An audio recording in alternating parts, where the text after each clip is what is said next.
इनका कहना है कि भारत के जो पढ़े लिखे लोग हैं, IAS हैं, IPS हैं, नेता नगरी है, तमाम तरह के लोग इनके बताए हुए ज्ञान के आधार से भक्ति कर रहे हैं। तो क्या वो सारे लोग मूर्ख हैं? देखिए, मैं आपको बताऊं, मैं मूर्ख तो किसी को नहीं कह सकता हूं कि मूर्ख है, क्योंकि वो अनजान जरूर हैं। कैसे अनजान है कि उनको अभी तक ये बताने वाला ही नहीं मिला कि सतभक्ति क्या कहलाती है। देखा देखी में चली आ रही शुरू से, और देखा देखी में हमारे अध्यात्मिक को इतना उलझा दिया, जैसे हमारे कबीर साहब परमात्मा ने बताया है कि नौ मन सूत उलझिया और ऋषि रहे झकमार, और सतगुरु ऐसा सुलझा दे कि उलझी ना दूजी बार। नमस्कार दोस्तों, स्वागत है आप सबका फिर से हमारी इस नए वीडियो में। इस वक्त हम मध्य प्रदेश के निवाड़ी जिले में स्थित पठाराम गांव में हैं, जहां पर संत रामपाल जी महाराज जी के शिष्यों द्वारा संत रामपाल जी महाराज जी के द्वारा लिखित पुस्तकों का प्रचार प्रसार किया जा रहा था, जिस पर गांव वालों के संत रामपाल जी महाराज जी के शिष्यों से कुछ सवाल हैं। तो एक तरफ वो लोग हैं जो संत रामपाल जी महाराज जी के शिष्यों से कुछ सवाल करना चाहते हैं, वहीं दूसरी ओर संत रामपाल जी महाराज जी के शिष्य हैं जो इनके सवालों का जवाब देने का प्रयास करेंगे। आइए हम इस चर्चा को शुरू करें। इससे पहले आपसे हमारी गुजारिश है, अगर आप हमारे चैनल पर नए हैं तो चैनल को सब्सक्राइब करें, बेल आइकन को प्रेस करें, ताकि आने वाले वीडियो का नोटिफिकेशन आप तक सबसे पहले पहुँच सके। आइए हम चर्चा को शुरू करते हैं। सबसे पहले नमस्कार सर। नमस्कार जी, नमस्कार। क्या नाम है आपका? कृष्णकांत प्रजापति। सर जी, तो जो ये संत रामपाल जी महाराज जी के शिष्य आज आपके गांव में पुस्तकों का प्रचार कर रहे हैं, तो आप क्या कहना चाहते हैं संत रामपाल जी महाराज जी के शिष्यों से? हम पहले सुन लीजिए मेरी बात। मैं सनातनी हूँ जी। इस सनातन धर्म का विरोध कर रहे हैं जी संत रामपाल जी महाराज के शिष्य। ऐसा क्यों कर रहे हैं भाई? गाँव में प्रचार कर रहे हैं, गुरु सनातन धर्म को नष्ट करने वाले हैं। ऐसा क्यों कर रहे हैं भाई? इनका कहना है कि संत रामपाल जी महाराज जी के जो शिष्य हैं वो इन पुस्तकों के माध्यम से भोले भाले लोगों को सनातन के नाम पर भ्रमित करने का काम कर रहे हैं। तो संत रामपाल जी महाराज जी के यहाँ पर शिष्य मौजूद हैं, आइए हम उनसे भी बातचीत करने का प्रयास करते हैं। सबसे पहले नमस्कार सर। नमस्कार जी। सर जी, क्या नाम है आपका? हेमंत दास। तो हेमंत दास जी, जो इनने सवाल किया है कि आप लोग इस गाँव के भोले भाले लोगों को इन पुस्तकों के माध्यम से भ्रमित करने का काम कर रहे हो, तो ये कहाँ तक सही है? देखिए, पहले तो मैं ये बताऊं कि इनको यही पता नहीं है कि सनातन धर्म है क्या, सनातन क्या है और सनातनी कौन है। सनातन तो वो होगा जो हमारे जन्म जन्मांतर से, जो हमारे सृष्टि का रचने वाला हो, और जहाँ से हमारी सृष्टि की रचना शुरू हुई हो, वहाँ से चला हो, वो सनातनी होगा। तो हमारे जो गुरु जी हैं, जब हमारे यहाँ से सृष्टि की रचना जहाँ से शुरू हुई है, और हमारे जो सिलेबस है उन सिलेबस में प्रमाणित करके संत रामपाल जी महाराज जी बता रहे हैं, तो हमारे गुरु जी सनातनी के सबसे बड़े हितैषी हैं। आपका कहना है कि संत रामपाल जी महाराज सनातन के सबसे बड़े हितैषी हैं। अब आप क्या कहना चाहते हैं संत रामपाल जी महाराज जी के शिष्यों से? भाई, जो हमारे प्रेमानंद जी महाराज जी हैं, अनुरुद्धाचार्य जी हैं, जी तो का नाम जो है सनातनी जी, सनातनी नहीं है क्या? इतने सारे धर्म गुरु हैं अपने देश में, सारे सनातनी नहीं हैं, केवल संत रामपाल जी महाराज जी सनातनी हैं। बिल्कुल, आपका कहना बिल्कुल सही है। हमारे जो बागेश्वर धाम वाले धीरेन्द्र कृष्ण शास्त्री जी हैं, वो भी सनातन का काम कर रहे हैं, और सनातन का झंडा भारत ही नहीं बल्कि पूरे विश्व में लहरा रहे हैं। और आप कह रहे हो कि केवल संत रामपाल जी महाराज ही सनातन के हितैषी हैं। देखिए, जो जितने आपने धर्म गुरुओं के नाम गिनाए, जी जितने भी धर्म गुरु हैं, जे ग्रंथन को तो पढ़े लिखे नहीं हैं, ना इन्हें पढ़े आए। अगर इन्हें पढ़े होते तो जे जा नहीं कहते कि संत रामपाल जी महाराज जी सनातन के बुराई कर रहे हैं, सनातन को नष्ट कर रहे हैं, क्योंकि संत रामपाल जी महाराज जी ने अपनी तरफ से एक भी वाक्य नहीं लिखा है किसी पुस्तक में। संत रामपाल जी महाराज जी ने जितनी भी पुस्तकें लिखी हैं अपने सदग्रंथों से प्रमाणित करके लिखी हैं। गीता में क्या लिखा है, वेदों में क्या लिखा है, पुराणों में क्या लिखा है, और वो क्लियर करके वो बताया कि सनातन के लिए कौन सी पूजा करना चाहिए, कौन से भगवान को मानना चाहिए, कैसे मानना चाहिए, सारी भक्ति विधि सनातन की ही बताई है संत रामपाल जी महाराज जी ने। अच्छा, तो क्या हमारे देश में इतने सारे जो धर्मगुरु हैं, कथावाचक हैं, संत हैं, महंत हैं, क्या वो शास्त्रों के आधार से भक्ति नहीं बता रहे हैं? हाँ, बिल्कुल सही कहा है आपने। जितने भी आपके भारत में क्या पूरे विश्व में जितने भी धर्मगुरु हैं, कोई भी सनातन के हिसाब से या सदग्रंथों के हिसाब से कोई भी भक्ति विधि नहीं बता रहा है, सब मनमाना आचरण करा रहे हैं। सर जी, हम आपको यहाँ पर थोड़ा सा रोकना चाहेंगे। चाचा जी, इनका जो कहना है कि केवल संत रामपाल जी महाराज ही शास्त्रों के आधार से ज्ञान बता रहे हैं, बाकी जितने भी धर्मगुरु हैं वो सारे के सारे शास्त्रों के विरुद्ध ज्ञान बता रहे हैं, इस पर आप क्या कहना चाहेंगे? ऐसा कहीं हो सकता है कि इतने सारे धर्मगुरु जो हैं अपने इतने भागवत सामने रखते हैं और भागवत बाँचते हैं और राधे राधे का नाम जपाते हैं कि राधे राधे जपो अपना कल्याण हो जाएगा? क्या ये झूठ है क्या? इनका कहना है कि हमारे जो प्रेमानंद जी महाराज हैं, तमाम जो धर्म गुरु हैं, वो सारे कहते हैं कि राधे राधे का जाप करो, तो क्या वो झूठ बोलते हैं? देखिए, पहले तो मेरा भाई से ये कहना है कि जो आपके धर्म गुरु हैं, जो भागवत करता है उनसे ये पूछिए कि आप जो भागवत पढ़ते हैं और पढ़ के सुनाते हैं, इसमें कहीं भागवत में इस छोर से उस छोर तक कहीं राधा का नाम लिखा है, कहीं राधे राधे लिखा है? पहले इनसे ये पूछिए। सर जी, इनका कहना है कि राधे राधे कहीं लिखा है श्रीमद् भगवत गीता में। सबसे पहले तो आप ये बताएं। जी भाई, मैंने तो नहीं पढ़ा है उसमें लिखा है भाई, मैंने लिखा है या नहीं लिखा है मैंने तो नहीं पढ़ा है। हमारे धर्म गुरु जी बताते हैं कि राधे राधे का नाम जपिए। इनका कहना है कि हमारे जो धर्म गुरु हैं वो कहते हैं और हम उनके बातों पर विश्वास करते हैं और राधे राधे का जाप करते हैं, और हमें पूरा विश्वास है कि हमारा मोक्ष हो जाएगा राधे राधे के जाप से। देखिए, यह देखा देखी भक्ति से ही पूरे देश को नास्तिक बना दिया। कई लोग नास्तिक हो गए इस देखा देखी भक्ति से, क्योंकि उनने कहा कि ऐसा जाप करिए, राधे राधे का जाप करिए। कोई कहता है हरिओम नाम जाप करिए, कोई कहता है राम राम जाप करिए, कोई कहता है ओम नमः शिवाय जाप करिए, कोई कहता है कि अनंत जाप, इतने नाम जाप बता दिए जितने गिनती नहीं है। और जो मनमाने जाप बताने से साधक को नहीं हुआ लाभ। साधक ने, जैसे उसने साधक को बता दिया कि ये जाप करिए, साधक ने उसकी भक्ति बिल्कुल श्रद्धा से की, उसका जाप किया, उससे नहीं हुआ उसे लाभ, तो फिर वो कहाँ जाता है? फिर वो नास्तिक हो जाता है।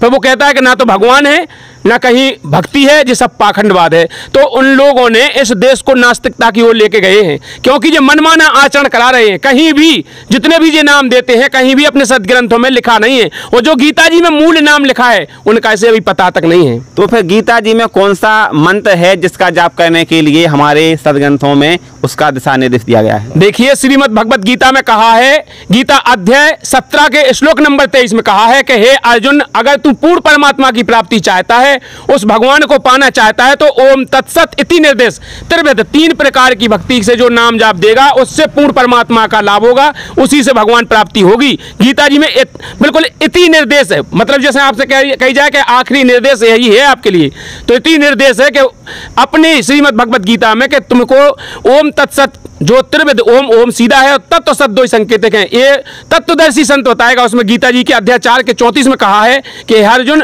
तू उस तत्वदर्शी संत की शरण में जा, सरलता पूर्वक दंडवत प्रणाम कर, कपट भाव छोड़ करके, वो जो तुझे ज्ञान देगा उससे तेरा कल्याण होगा। तो अध्याय 4 के 34 में श्लोक में गीता में कहा है उस तत्वदर्शी संत के बारे में, तो वो ओम तत्सत नाम है उस परमात्मा प्राप्ति का। तो आपने कहा है कि हमें ओम तत्सत का जाप करना चाहिए और क्या नाम से और तत्वदर्शी संत की शरण में जाना चाहिए। तो देखिए, ओम तत्सत नहीं, मैंने बताया है कि वो तत्वदर्शी संत खोलेगा। ओम तो सीधा है, क्लियर, लेकिन तत्व सत दो संकेतक हैं।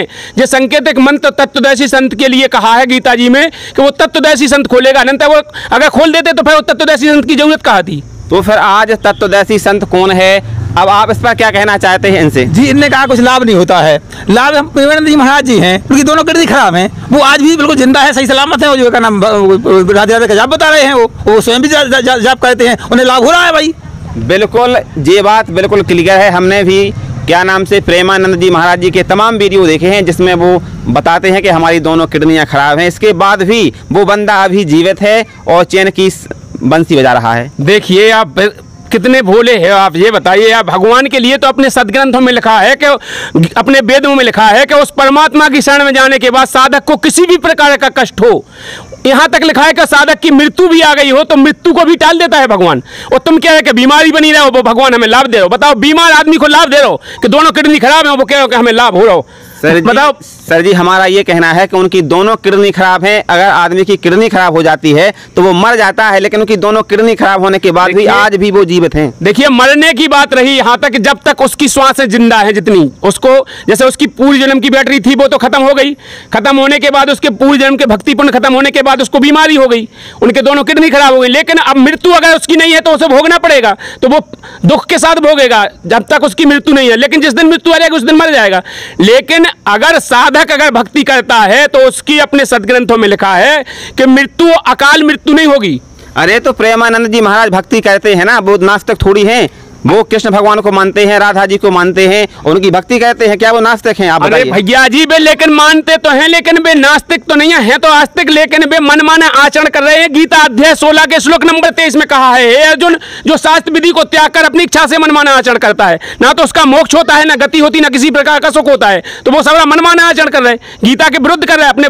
देखिए, जितने भी अपने सदग्रंथ हैं, रामायण में आ जाइए, रामायण में स्पष्ट कहा है, रामायण में लिखा है कि नाम जाप का दृढ़ विश्वास, पंचम भक्ति वेद प्रकाशा।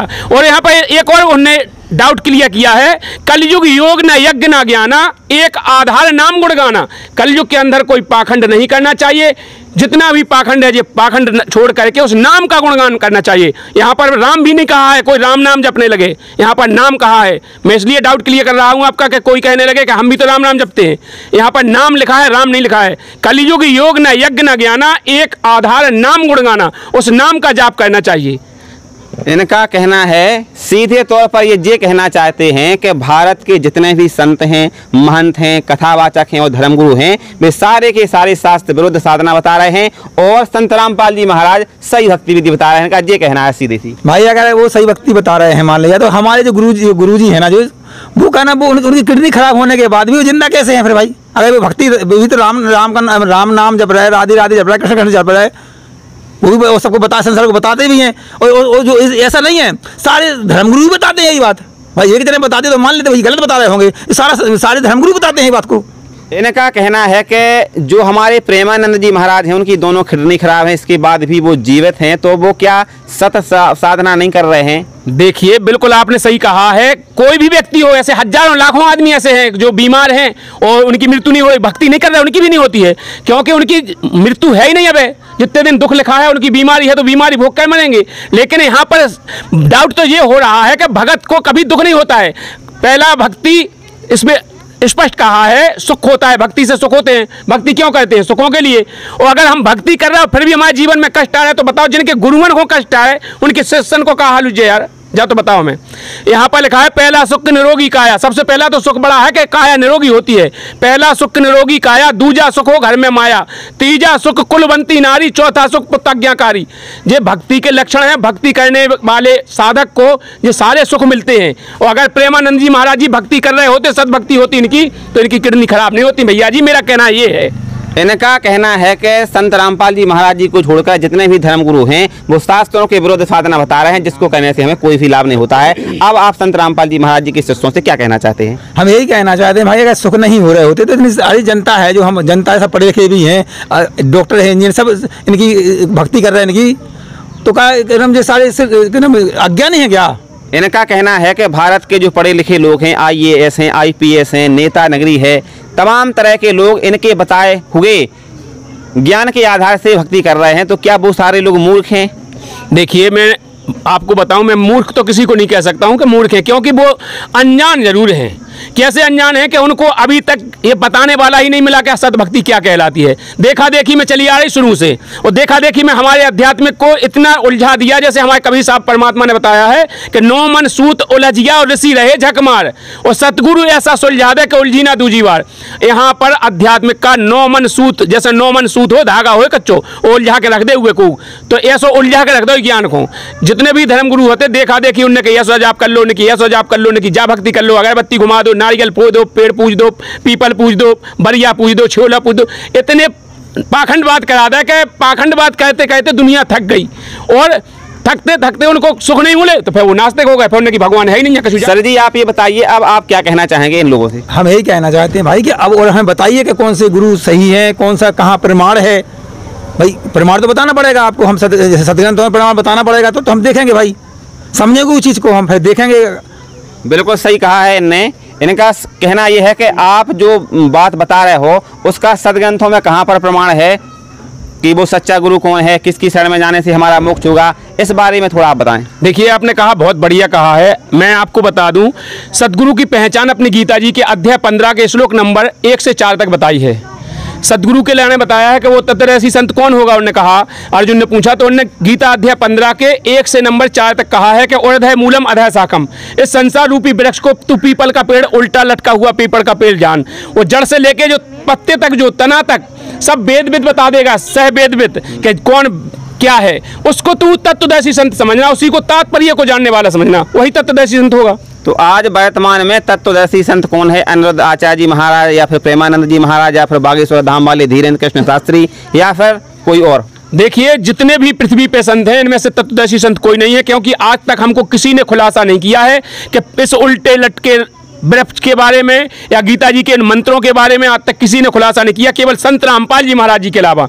विश्व में केवल संत रामपाल जी महाराज जी एक ऐसे संत हैं जिन्होंने इन सभी ग्रंथों को खोल करके हमारे सामने रखकर 4 वेद 6 शास्त्र 18 पुराण प्रोजेक्टर के माध्यम से पूरी दुनिया को दिखा रहे हैं। वो कहते हैं कि देखो यहाँ पर लिखा है उस भक्ति का मंत्र ये है। गीता अध्याय 17 का श्लोक नंबर 23 आपको बताया कि उस पूर्ण ब्रह्म को पाने वाला मंत्र है। फिर गीता अध्याय 18 के श्लोक नंबर 62 में कहा है कि हे अर्जुन, अगर तू उस परमात्मा की शरण में जाएगा तो साधक लौट के जन्म मृत्यु में नहीं आता, उसका मोक्ष हो जाता है। तो तत्वदर्शी संत केवल संत रामपाल जी महाराज, इनके अलावा कोई भी नहीं है। इनका कहना है कि तत्वदर्शी संत केवल संत रामपाल जी महाराज हैं, उनकी शरण में जाने से ही आपका मोक्ष होगा।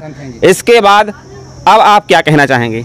जी, हम तो हम देखेंगे उसको, प्रमाणों को देखेंगे, प्रमाणों को समझेंगे। हम अब समझेंगे थोड़े ज्ञान अपना को भी पढ़ने लिखने का, तो हम भी पढ़ेंगे समझेंगे। अब अभी तो हमने जो ग्रंथ सुनते सुनते आए खाली, अभी हमें पढ़ा तो कुछ नहीं था, लेकिन अब हम पढ़ेंगे। अगर ये श्लोक अध्याय बता रहे हैं तो उनको देखेंगे, पढ़ेंगे, समझेंगे उसको, इसके बाद हम निर्णय करेंगे उसका। तो इन चाचा जी का कहना है कि हम इनके ज्ञान को समझेंगे और अपने 7 ग्रंथों से मैच करेंगे, इसके बाद हम कोई निर्णय पर पहुँचेंगे। अब आप क्या कहना चाहेंगे इन लोगों से? देखिए, हमारा कहना है भाई से कि ये पुस्तक ले जाइए आप। ये पुस्तक है ज्ञान गंगा, इस पुस्तक को आप पढ़िए और पढ़ने के बाद इसमें सारे ग्रंथों के प्रमाण हैं, एक नहीं, अपने जितने भी हिंदू धर्म, मुस्लिम धर्म, सिख धर्म, ईसाई धर्म, जितने भी धर्म हैं, चारों धर्मों के यहाँ पर देखिए मेन लाइन लिखी है, जीव हमारी जाति है, मानव धर्म हमारा, हिंदू मुस्लिम सिख ईसाई धर्म नहीं कोई न्यारा, चारों धर्म के बारे में और सबने सदग्रंथों से प्रमाण लिखा है। उस वेद वित सब आप इन पे मिलाइए और पढ़िए। और रोजाना साधना टीवी पे 7:30 से 8:30 तक सत्संग आता है संत रामपाल जी महाराज जी का, सत्संग सुनिए, उनमें सभी प्रमाण देते हैं संत रामपाल जी महाराज जी। इस ज्ञान को समझिए, समझने के बाद अपना कल्याण कराइए, बस यही आपसे अनुरोध है। जी, तो हम इसको पढ़ेंगे, हम देखेंगे, सदग्रंथ में मिलाएंगे। अगर सही मिला तो सही से तो सही मानेंगे, और अगर सही नहीं मिला तो हम नहीं मानेंगे उसको सही। बिल्कुल, आप इसको पढ़िए, पढ़ने के बाद इसको मैच करिए, मैच करने के बाद अगर आप जितने जल्दी आप समझ जाएं तो संत रामपाल जी महाराज जी से नाम उपदेश लीजिए। और आज संत रामपाल जी महाराज जी के पूरे विश्व में 500 से ज़्यादा नामदान केंद्र हैं। आपके हर जिले में संत रामपाल जी महाराज जी का नामदान केंद्र है, आप वहाँ पर जाकर के नाम दीक्षा ले सकते हैं। कोई बिल्कुल शुल्क नहीं लगती है, फ्री नाम दीक्षा मिलती है। आप जाकर के नाम दीक्षा लें, अपना कल्याण कराएं, अपना अपने परिवार का। उस नंबर का पता कैसे चलेगा? इसमें पूरा नंबर लिखा हुआ है, इसमें सारे किसी भी नंबर पे आप लगाएंगे, आप पूछेंगे कि हमारे फलाने जिला से बोल रहे हैं, तो आपके जिले में जहां पर नामदान केंद्र होगा आपको पूरा पता बता दिया जाएगा। जी, तो हम मिलाएंगे और नंबर पे फोन लगाएंगे, सही होगा लगाएंगे, ना तो नहीं लगाएंगे। बिल्कुल बिल्कुल। आप संत रामपाल जी महाराज जी के शिष्य ने इन चाचा जी को ज्ञान गंगा पुस्तक दी और चाचा जी ने कहा कि हम इस पुस्तक को पढ़ेंगे और सदग्रंथों से मैच करेंगे। अगर वो ज्ञान सदग्रंथों से मैच करता है तो हम संत रामपाल जी महाराज जी से नाम दीक्षा जरूर लेंगे। ये वीडियो आपको कैसा लगा कमेंट बॉक्स में अपनी राय जरूर दें। अगर आप हमारे चैनल पर नए हैं तो चैनल को सब्सक्राइब करें, बेल आइकन को प्रेस करें ताकि आने वाली वीडियो का नोटिफिकेशन आप तक सबसे पहले पहुंच सके। इस वीडियो में बस इतना ही, मिलते हैं अगले वीडियो में, तब तक के लिए नमस्कार।